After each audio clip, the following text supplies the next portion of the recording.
Hey, what's going on guys? My name is Silent Core, and in today's video we're going to be looking at how combat level is calculated. I actually had a look into this a few months ago and it actually looked really complicated with lots of summations and maths, and honestly I couldn't really wrap my head around it, but I did meet someone who could probably explain it a little better than I could.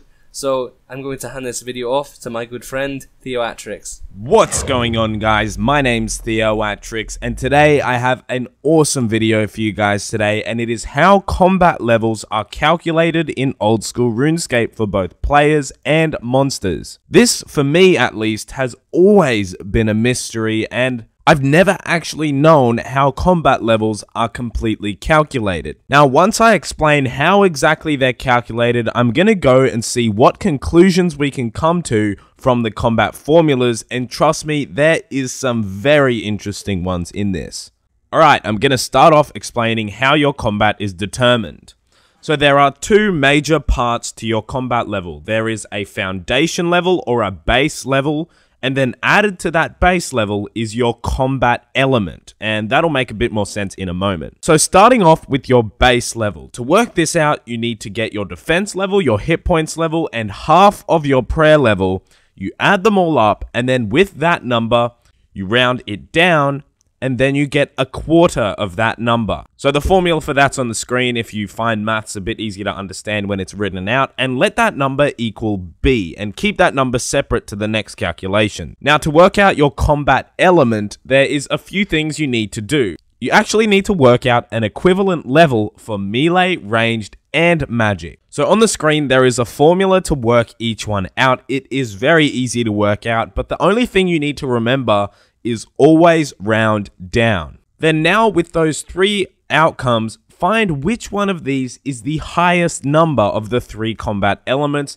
and then grab that number and then get the B value or the base value that we found before, add that number to the highest combat element that you found, and with those two numbers you round down, and then there is your combat level. Now I have a very interesting fun fact right here. These formulas that I've just explained are actually used to calculate the combat level of monsters as well. This is completely true, and you can go ahead and stat spy or go on the wiki and look up a monster to calculate its stats, and then if you work it out with the combat formulas, it actually gives you the correct combat level from their stats. Now, as an example, let's have a look at regular black dragons. Now, black dragons have level 200 in all of the melee combat stats, 200 defense, and 100 magic. And since that attack and strength are his superior combat stats, they will be used as the combat element. Now, he also has a hit points level of 190. Now, when we work out his base level, we get 97.5, and then adding on to that with the combat element, we get 130, and 97.5 plus 130 is 227.5. If you round that down, you get the combat level of a black dragon. Now that fact really surprised me, but anyway, let's move on to some conclusions about the combat formulas. Firstly, I want to talk a bit about monsters, and then I'll talk about some conclusions from the player combat levels. The main thing that I was questioning when I was working these out was how the hell can something like the Saradomin boss be so easily soloed, even though her combat level is 596 and she has minions as well? Well, since hit points is a massive determinant of your combat level, these bosses have really high hit points levels, and that really high hit points contributes to their combat level. The main reason why most of the bosses in old school can be soloed is due to the fact that you can use protection prayers, and also you can use different armors to protect yourself, and that is something mobs don't have. The bosses themselves don't have prayers, potions, food, protection prayers, armor, or anything like that, so their combat level may seem really high, but since you can manipulate your own combat level with food, because food literally extends your hit points level really high, but it doesn't affect your combat level. So since you can manipulate yours, it's a lot easier to kill these bosses. Now, talking about players, since the base combat level that is implemented into the formula is always a part of your final combat level, it becomes pretty obvious why defense and prayer is quite damaging for a pure account. No matter what, every single level that you get in prayer and defense will contribute to your combat level, no matter what. Every single defense level that you get adds 1/4 to your overall combat level. Well, not exactly a quarter since it's rounded down and things like that, but mathematically it's 1/4 always being added in.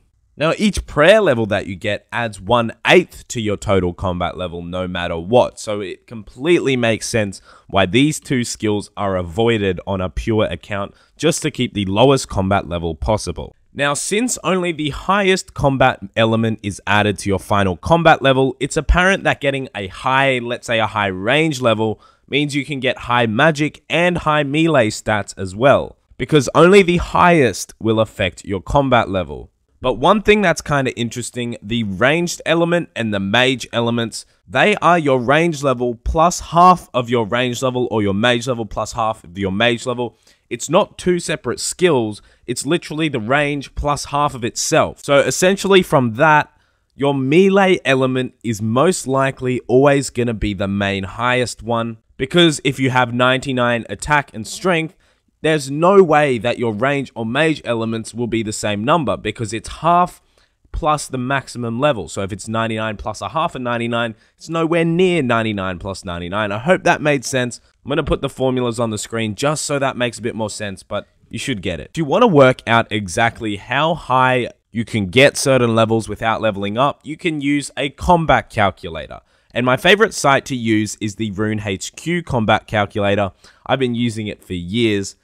It tells you exactly what levels you need to get to advance by one combat level. And also, you can play around and work around with your dream stats and your dream combat level, and it's really fun to play around with. The link's down below for that. And one thing to take note of though here is that you will always be gaining hit points level while you're gaining other levels in combat stats, unless you're doing things like cannoning and a few other things like splashing, but still, since hit points is a part of your base combat level, it will always contribute to your combat, so you need to keep that into account while you're working out the calculator. But anyways, guys, that's everything I wanted to talk about today regarding how combat levels are calculated. It was a very interesting video today. I hope you learned something cool. But anyways, guys, now it's time for clip of the day. Today's clip of the day goes to Trok. He got ranger boots on his 4th medium clue ever. And then on his 6th medium clue, he got another set of ranger boots. That's insane, man. Congratulations on that. But anyways, guys, enjoyed today's video. Don't forget to leave a like. And if you're new to the channel, hit that subscribe button to stay up to date with more new old school content. If you want to chat to me or to some other members of the community, check out my Discord. The link is down below. And as always, guys, thank you so much for watching and have a nice day.